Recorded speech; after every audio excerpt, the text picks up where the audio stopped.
ఎప్పుడైతే దేవుడు స్తుతిస్తున్నాడో అప్పుడే ధనాత్మ పోతుంది, పరలోకం వస్తుంది. అంటే దేవుడు దావీదుకి సౌలుకు ఉన్న వ్యత్యాసం, సౌలు తనకు తానుగా సొంత నిర్ణయాలతో దేవుని ఆత్మను పోగొట్టుకున్నాడు. ఎప్పుడైతే పూర్వదినాల్లో యాజకులు వచ్చి రాజుని అభిషేకిస్తున్నప్పుడు దేవుని యొక్క ఆత్మ వారి మీదకి బలంగా దిగి వస్తుంది. వారు పరిశుద్ధాత్మ పూర్ణై దేవుని యొక్క ఆత్మ చేత నడిపింపబడుతూ ఉంటారు. సౌలు ఆ యోగ్యతను కోల్పోయి దురాత్మ కలిగిన వాడి దావీదును తాడడం ప్రారంభించాడు. దావీదు తలుపుతూ ఫిలిష్తీయుల యుద్ధానికి వెళ్ళి వచ్చి సౌలు రాజు అలసిపోయి సౌలు అరణ్యంలో ఉన్నాడని తెలుసుకున్నట్టు దావీదు అరణ్యంలో ఉన్నాడని సౌలు తెలుసుకుని మళ్ళా అతని సమయానికి అరణ్యంలోకి వచ్చినప్పుడు అతను అలసిపోయి దావీదు జనులు పాల్గొని ఉన్న గృహంలోకి తాను సౌలు రాజు వెళ్ళి అక్కడ విశ్రాంతి తీసుకుని పడుకుంటున్నారు. ఇక్కడ సౌలుకి దావీదుకి ఉన్న మనస్తత్వాలను మనం గమనించగలం. సౌలు అలసిపోయి పరివారంతో గాఢనిద్రలో ఉన్నాడు. దావీదు పరివారంలో ఉన్నాడు. దేవుడే నీ శత్రువుని చేతికి అప్పగించాడు రాజా, చంపేయి, అతను చంపు. దేవుడి చేతికి అప్పగించే అవకాశం వాళ్ళకి రాదు కనుక అతను చంపేయి. దావీదు మనస్సు అంగీకరించలేదు. కారణం అతడు దేవుని చేత అభిషేకించబడిన వాడు, దేవుని చేత రాజుగా నియమించబడ్డాడు. దేవుడు అభిషేకించిన వాడిని నియమించలేదు. మరి దావీదును కూడా దేవుడు అభిషేకించాడు. దావీదు సౌలు రాజు తరుముతూ ఉన్నాడు. దొరికితే ప్రాణం తీయడానికి చూస్తున్నాడు. సౌలుకు తెలియక దావీదును దేవుడు అభిషేకించాడు తెలుసు. సౌలుకు తెలియక తర్వాత రాజు దావీదుని తెలుసు. మనసులో సౌలుకున్న ఆ అసూయ కక్ష దేవుని యొక్క సిద్ధాన్ని నెరవేర్చలేదు. ఇప్పుడు దావీదు అన్నాడు,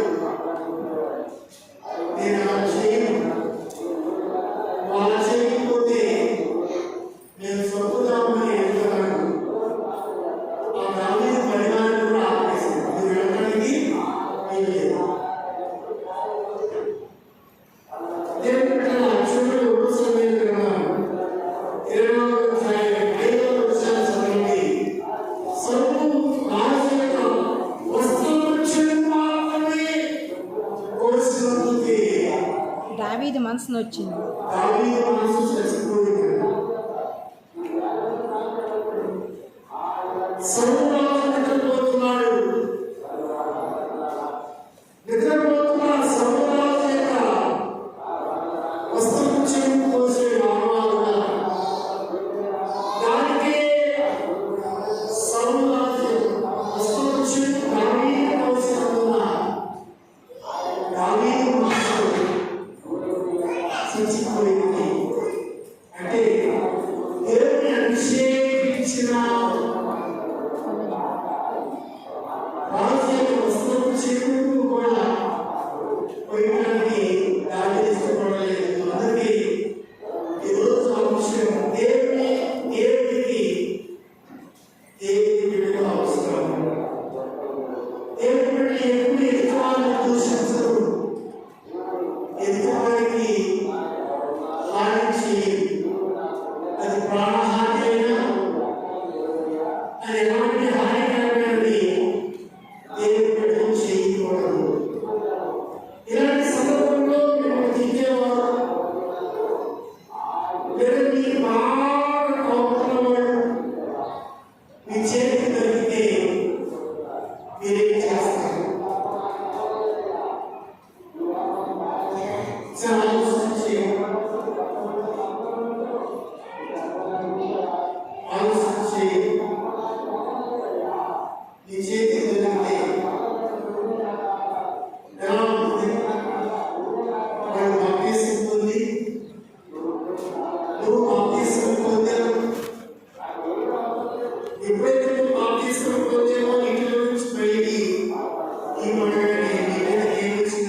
పరిశుద్ధాత్మ దేవుడు అంటే ఈ పరిశుద్ధాత్మ దేవుని కలిగి ఉన్నాం. పరిశుద్ధాత్మ దేవుడు దేవుని సిద్ధాంత ప్రకారంగా తీసుకు వెళ్తున్నాడు. స్నేహితులు కావచ్చు, మానవులు కావచ్చు, భర్త కావచ్చు, వారి కావచ్చు, ఎవరైనా కావచ్చు. అందుకే చూడండి మత్తయి 5వ అధ్యాయం 9వ వచనం. మత్తయి 5వ అధ్యాయం 9వ వచనం చూడండి. సమాధానపరచువారు ధన్యులు, వారి దేవుని కుమారులు అనబడుదురు. దేవుని కుమారులు అనబడుదురు. ఏం చెప్తున్నాడు? సమాధానపరచువారు ధన్యులు, వారు దేవుని కుమారులు. దేవునికి పెట్టిన అవసరం నేను సపోర్ట్ అర్థం సపోర్ట్ ఇది బైబిల్ చదువుతున్నట్టు కొనుగోలు తెలియదు. బైబిల్ స్పీడ్ తెచ్చుకున్నాను అంటే సెక్రటరీ బైబిల్ చదువుతున్నారు.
వచ్చినప్పుడు నేను ఈ వస్త్రం చేతికి వచ్చాను, ఇదిగో నీ వస్త్రం చేతు,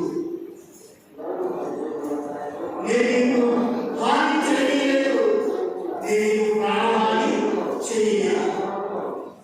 సౌరాసు ఆ మాటలు చూసి దావీదు రాజా, నీదే నా స్వరము, నీదే నా గుర్తు, దేవుడు నీకు అప్పగిస్తే నువ్వు సంపూర్ణంగా వదిలేసావా? నీవు రాజు కాక అని సంపూర్ణానికి బయలుదేరాడు. సౌరాసు దావీదుని మెసేజ్ చిత్రంలో నియమించాలి, భగవంతుని ఆశీర్వదించాలి. అందుకని ఒకరి ప్రవర్తన దేవునికి ప్రీతికరమైనప్పుడు వారి శత్రువు సహా వారికి మిత్రులవుతూ అని దేవునికి వాయించాలి. దేవుని దేవుని మనసు మనం దేవునితో ఎలా ఉన్నాం, దేవుని ఎదురు మనము ఆరాధించుకుంటున్నాం. బాధ్యతలు మార్చుకోవడం దావీదు ధర్మపరుస్తున్నాడు. కష్టాలు, గొడవలు, వృద్ధులు లేదు, కానీ తన శ్రమ, తన కష్టాన్ని తీసుకెళ్ళడానికి అవకాశం దేవుడు ఇచ్చాడంటే దేవుడు ఇవ్వలేదు. దేవుడు పరీక్షిస్తున్నాడు దావీదుని. దావీదు మనసు ఎలాంటిది? ఇంకో విషయం, దావీదు రాజైన తర్వాత సౌలు మీదకి సైనికులు యుద్ధానికి వచ్చి శత్రు సమూహం, సౌలు కుమారుడు యువకాన్ని సంపన్న తర్వాత సౌలు మీదకి వెళ్ళిపోతాడు. సౌలు రాజు దగ్గర ఆ బాణాలు పోసేవాడు కనపడయ్యా, నువ్వు నన్ను చంపేయి, నేను సుమంతులైన వారి చేతిలో సరిపోవడం నాకు ఇష్టం లేదు అంటాడు సౌలు. మొదట సైనికులు చంపడానికి ఇష్టపడలేదు. సౌలే అక్కడ కత్తి మీద పడి తనకు తోడుగా తన సైనికుల చేత చంపబడ్డాడు.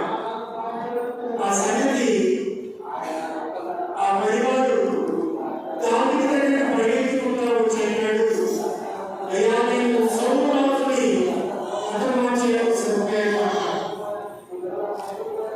కోరికని చంపాల్సిన చెప్పేవా, అంతం చేసినప్పుడు సైనికుడు అవుతావు లేదా సైనికుడు అవుతావు అని అనుకున్నాడేమో వాడు. కానీ దావీదు అంటాడు, దేవుని చేత అభిషేకించబడిన వాడిని నువ్వు ఎదురు చంపావు, నేను చంపేయడం ఉందని వాడి మరణంగా భావించు. పరిశుద్ధాత్మ దేవుని కృపను కలిగిన వారు ఎప్పుడూ ఎదుటివారికి హాని చేయరు, హానిగా మాట్లాడరు, చేసిన వారిని ప్రోత్సహించరు. దావీదు దేవుని నామమును కలిగి ఉన్నాడు కనుక దేవుని ఉద్దేశం ప్రకారమే నడిచాడు. దేవుని బిడ్డలారా, ఈ రోజు నీవు బాప్తిస్మం పొందేవా? పరిశుద్ధాత్మ నిన్ను అనబడిన కృపను కలిగి ఉన్నావు. దేవుడు నిన్ను చూస్తున్నాడు. దేవునికి దేవుని ప్రజలు అవసరం, దేవునికి దేవుని ప్రజలు అవసరం. ఎలా ఉన్నారు? దేవునితో ఏమైనారు? సౌలు రాజుతో అన్నాడు, మూడో సమయంలో 24 విషయంలో నిశ్చయముగా నీవు రాజువి. సౌలు అతడు రాజుకున్నాడో అని చదువుతున్న సౌలు రాజు ఆయన అంటాడయ్యా, నీవే నిశ్చయముగా రాజువి. ఎంత మంచి ప్రశ్న. కనుక దేవుని బిడ్డలారా, మనం దేవుని ప్రేమను కలిగి దేవుని మనసు మనం కలిగి ఉన్నామన్నది దేవుని యొక్క ఉద్దేశం, దేవుని యొక్క తలంపై. దావీదు ఇశ్రాయేలు ప్రజలకు రాజే, సౌలు రాజు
బిడ్డలారా, శరీరంలో దేవుని బిడ్డలుగా ఉన్నాం.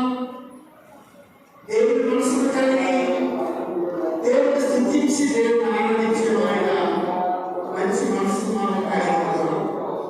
పరిశుద్ధాత్మ దేవుని కలిగి ఆయన మారిపోయిన దేవుని యొక్క సుఖాన్ని ఈ బ్రతికున్న శేష జీవితంలో నెరవేర్చుకోవాలని ప్రార్థించారు.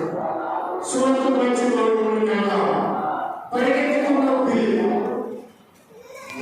దావీదు అరణ్యంలో పరిగెత్తాడు. ఇక్కడ పిలుపు సువార్తను ప్రకటించడానికి పరిగెత్తుతున్నాడు. పదకొండవ భాగంలో దావీదు తన ప్రాణాన్ని రక్షించుకోవడానికి పరిగెత్తితే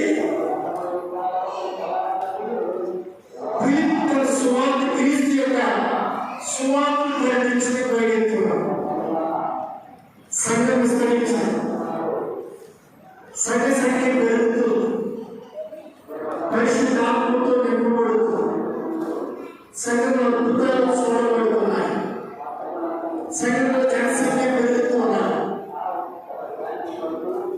అందుకని అపోస్తలులు ఒక 7 నియమించారు. వారిలో పిలుపు అపోస్తలుగానే అధ్యాయంలో ఉంటుంది. పిలుపుని అపోస్తలుగా చేర్చి సువార్తను ప్రకటించే బాధ్యతను పిలుపుకి ఇచ్చి పిలుపును అభిషేకించినప్పుడు ఒక గంటకి వాడి దగ్గర ధనాగారంలో మంచి ఉద్యోగం చేస్తూ వస్తూ పోతున్నాడు. అపంసకుల్లో 3 రకాలు ఉన్నాయి. తల్లి గర్భంలో నుంచి పుట్టిన వాడు అపంసకత్వం. రాజులే నమ్మకమైన మనుషులు అపంసకులుగా మారుస్తారు. మరి కొందరు నేను అపంసకులుగా ఉంటే బాగుంటుందని వారికి వారుగా మారేవారు ఉన్నారు. బహుశా ఈ యొక్క అపంసకుడు ఆ రాణికి నమ్మకస్తులై ఉన్నాడేమో. అతను అపంసకుడుగా అపంసకుడు అంటే మగవాడే కానీ శరీర సంబంధమైన కోరికలు లేని వాడు అపంసకుడు. ఇక వాడికి ఏ కోరికలు లేవు. అప్పగించబడి బాధ్యతగా చేయాలంటే పూర్వీకుల రాజులు నమ్మకస్తులను అపంసకులుగా మారుస్తారు. వైద్యాలతో లేకపోతే ఆకులతో మగవాడిని స్త్రీ వస్త్రం లేని వాడిగా మార్చేస్తారు. వాళ్ళకి నమ్మకస్తులు కావాలి కాబట్టి ఇతను ఎస్ఐలను చదువుతున్నాడు. ఆయనకి అర్థం కావడం లేదు. దేవుని యొక్క ఆత్మ చెబుతుంది, నువ్వు వెళ్ళి అతని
వేగముగా పరిగెత్తుతుంది.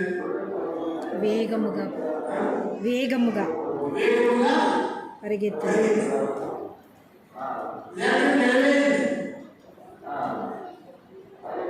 విజయవాడ ఆరోగ్యపతి రేడియో సందేశం తెలుగులో హైదరాబాద్లో టీవీ ఛానల్లో దేవుడు వాక్యం చెప్తే ఇంటి దగ్గర కూర్చొని బట్టల్లోకి చేస్తే టీవీ వాక్యం వచ్చేస్తుంది. నెరవేరుతా లేదా? మరి మనం పరిగెత్తుతున్నామా? మనం మాత్రం పరిగెత్తాం. దేవుడు వాక్యం వేగంగా పరిగెత్తింది. దేవుడు వాక్యం వేగంగా విస్తరిస్తుంది, వెదజల్లు పడుతుంది. నీవు పిలుపులాగా దేవుని యొక్క వాక్యాన్ని బోధించు. అయ్యా ఎవరికి వెళ్తున్నాడు? నీ ఎక్కడికి పిలుపు ఎవరు చెప్పారు? వెళ్ళేటప్పుడు దేవుని వాక్యం చెప్పమని. దేవుడి పరిశుద్ధాత్మ దేవుడి తన హృదయాన్ని ప్రేరేపించు. నీ హృదయానికి పరిశుద్ధాత్మ దేవుడి ప్రేరేపించాలి. అయ్యో దేవుడి వాక్యాన్ని వివరించాలి, దేవుడి వాక్యాన్ని బోధించాలి. దేవుడి వాక్యము దేవుడి బిడ్డకు అవసరమైనది కనుక వాక్యాన్ని వివరించాలి. తెలుపులాగా నీవు దేవుడి మాటలు చెప్పి దేవుని నోటి పోరాట దేవుని పోరాట ఫస్ట్ మోసే ఐగుప్తు దేశంలో ఒక పరువు కుమారుడు పెరిగాడు. రెండవదిగా హత్య చేశాడు, తనలో పడ్డాడు. మూడవదిగా ఏమంటాడు? నీవు ఐగుప్తు దేశంలో దేవుడిగా వెళ్ళు. ఎంతో అద్భుతం దేవుని బిడ్డ, ఎంత ఆశ్చర్యం! దేవుడి మాటలు బోధించేవాడిని దేవుడు నీవే దేవుడు, ఐగుప్తు దేశానికి వెళ్ళు, నా పక్షంలో నీవు నిలబడు, ఇశ్రాయేలు ప్రజలను రక్షించుకుని తీసుకున్నాడు. నీవే పిలుపువి, పిలుపు కలిగిన ఆత్మను కలిగి ఉన్నావు.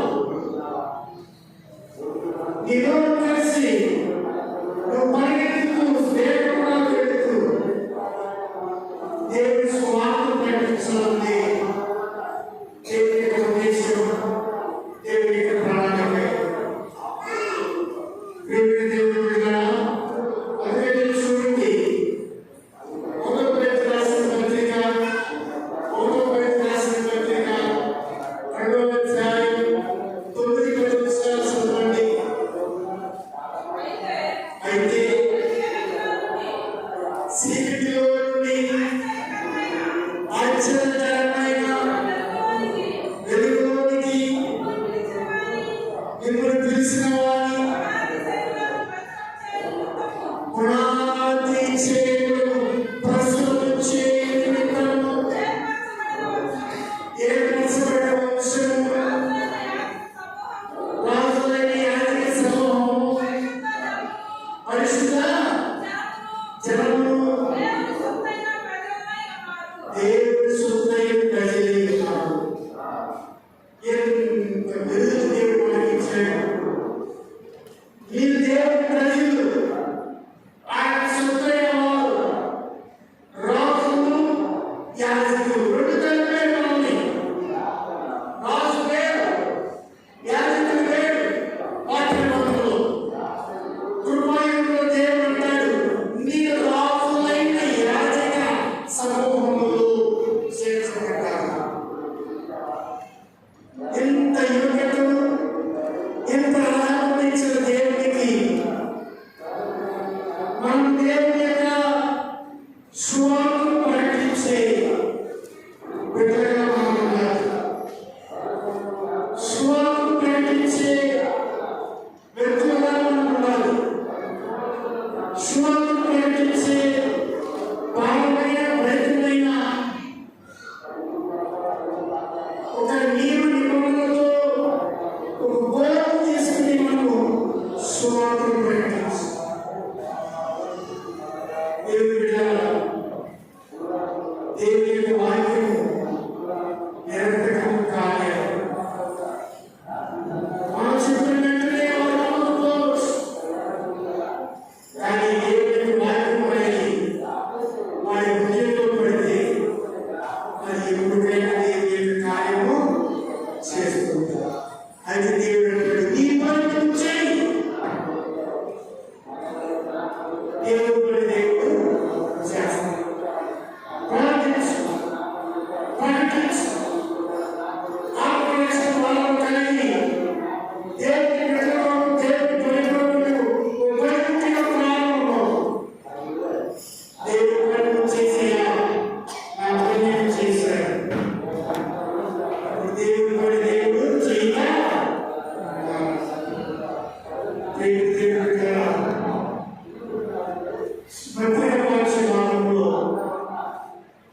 సంఘము దేవుని సువార్త ప్రకటించాలని దేవుడు కోరుకుంటున్నాడు.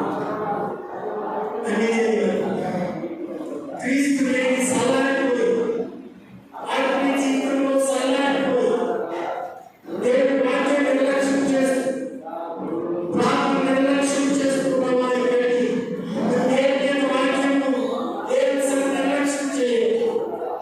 దేవుడు నమ్మదగిన వాడు. ఆయన నీ భాగవచ్చు.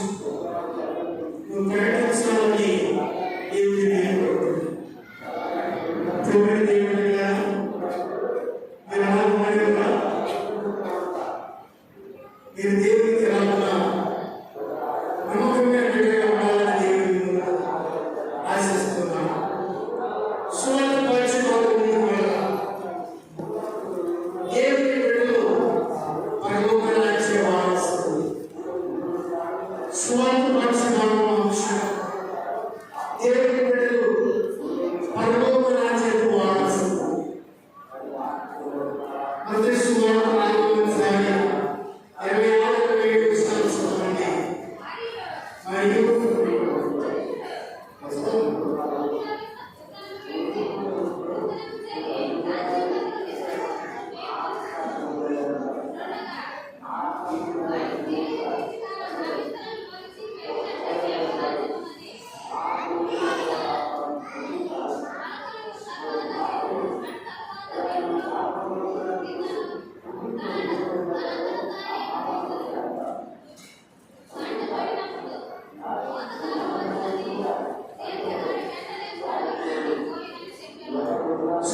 దేవునికి వాక్యం చదువుతుందంటే దేవుని రాజ్యము దేవుడు ఒక విగ్రహంతో ప్రారంభించాడు.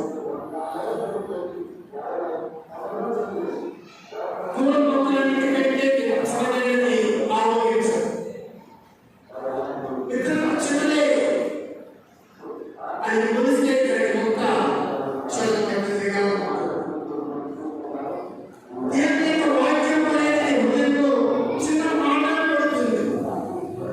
ఓ పాస్టర్ కానీ లేదా గొప్ప ప్రసంగికుడు కానీ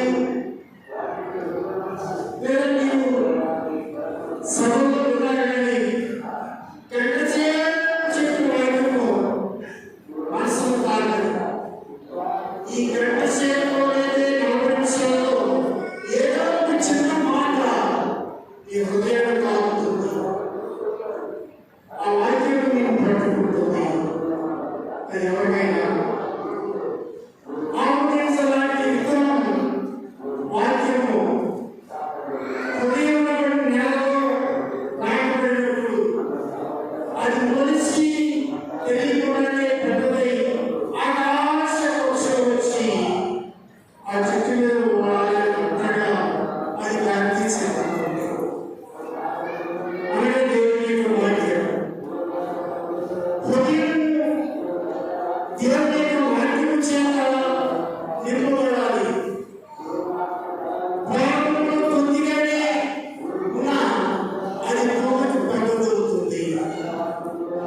ప్రపంచం మొత్తం మీద క్రైస్తవులు 120 మంది అపోస్తలులు కార్యంలో ఉన్న కార్యంలో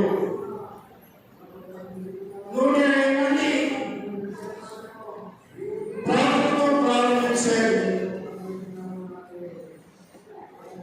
స్టెప్ సమబడిన తర్వాత అపోస్తలులందరూ చెదిరిపోయారు.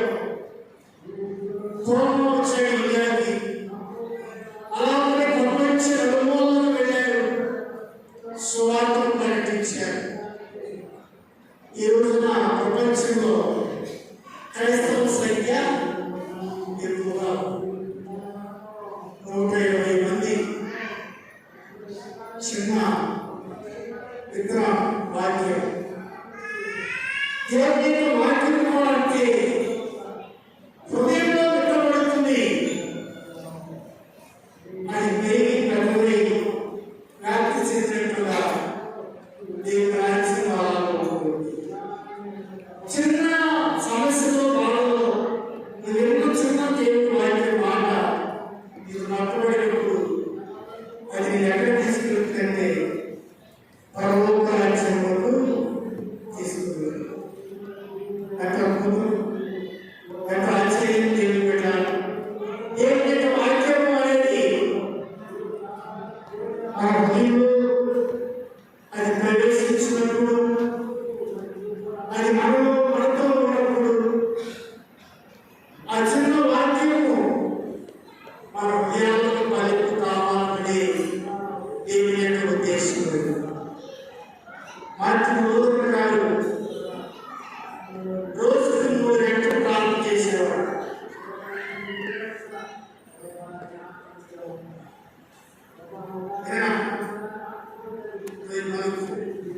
మార్టిన్ లూథర్ గారు రోజుకి 3 గంటలు ప్రార్థించేవాడు. రోజుకి 6 గంటలు బైబిల్ చదివేవాడు. అలా 6 గంటలు బైబిల్ చదవడం అయిపోయిందంటే మళ్ళీ మొదటి నుంచి ప్రారంభించేవాడు. 3 గంటలు ప్రార్థించేవాడు, 6 గంటలు బైబిల్ చదివేవాడు. అంతకుముందు మార్టిన్ లూథర్ గారిని ఈ హృదయంలో ఎవరున్నారయ్యా అని అడిగితే అడిగాడంట, నా హృదయంలో మార్టిన్ లూథరే ఉన్నాడనేవాడు. మార్టిన్ లూథర్ అతను 3 గంటలు బైబిల్ ప్రార్థించడం, 6 గంటలు బైబిల్ చదవడం ప్రారంభించిన తర్వాత మళ్ళా చదివారంట, ఇప్పుడు మీ హృదయంలో ఎవరున్నారండి? ఇప్పుడు మార్టిన్ లూథర్ అన్నాడంట, నా హృదయంలో యేసయ్య ఉన్నాడు. నా హృదయంలో క్రీస్తు తప్ప ఇంకెవరు లేరు. ఎందుకంటే నేను 3 గంటలు ప్రార్థిస్తున్నాను, 6 గంటలు బైబిల్ చదువుతున్నాను. నా హృదయమంతా దేవుని యొక్క వాక్యం చేత నింపబడి ఉన్నది. ప్రియమైన దేవుని బిడ్డలారా, మీరు ఎన్ని గంటలు ప్రార్థిస్తున్నారు? ఎంత సమయం ప్రార్థన చేస్తున్నారు? ఎంత సమయం బైబిల్ చదువుతున్నారు? ఇప్పుడు మీ హృదయంలో ఎవరు అడిగితే మీరు చెప్పగలరా? మా హృదయంలో క్రీస్తు ఉన్నాడు అని. మా హృదయంలో యేసయ్య ఉన్నాడు అని చెప్పగలిగితే హృదయంలో నుంచి దేవుని ఆశీర్వాదమైనవి ఏమీ ఉండవు, రావు. దేవుని దేవుని బిడ్డలారా, ఇప్పుడు కంప్లీట్గా మార్టిన్ లూథర్ క్రీస్తు యొక్క స్వాతంత్రంలోకి మారిపోయింది. పరలోక రాజ్యం దేవుని బిడ్డల వరకు ఎదురు చూస్తుంది. నువ్వు దేవునితో దేవునిలాగా దేవుని వాక్యం నీ హృదయంలో ఆవరించలే, నీ హృదయంలో పడి ఫలించి విస్తరించి నువ్వు దేవుని బిడ్డగా ఉండాలని దేవుడు చూస్తూ ఉన్నాడు. అందుకనే ఈ రోజు అంశం దేవునికి దేవుని బిడ్డలు అవసరం. నీవు అవసరం. నీవు దేవుని బిడ్డగా ఉండాలి, దేవుని కుమారుడు కుమార్తెగా ఉండాలి. ఓ మిలిటరీ సైనికుడు మిలిటరీలోకి వెళ్తే తను తరఫీదు అయిపోయిన తర్వాత కాళ్ళకి చెప్పులు కానీ బూట్లు లేకుండా తిరగడానికి వాడు ఒప్పుకోరు. ఆ తిరిగితే ఫైర్ వేస్తారంటే శిక్షిస్తారు. సిఎఫ్ఎఫ్ అయినా సిఆర్ఎఫ్ అయినా లేకపోతే పోలీస్ అయినా మిలిటరీ అయినా వాళ్ళు కొన్ని నియమాలు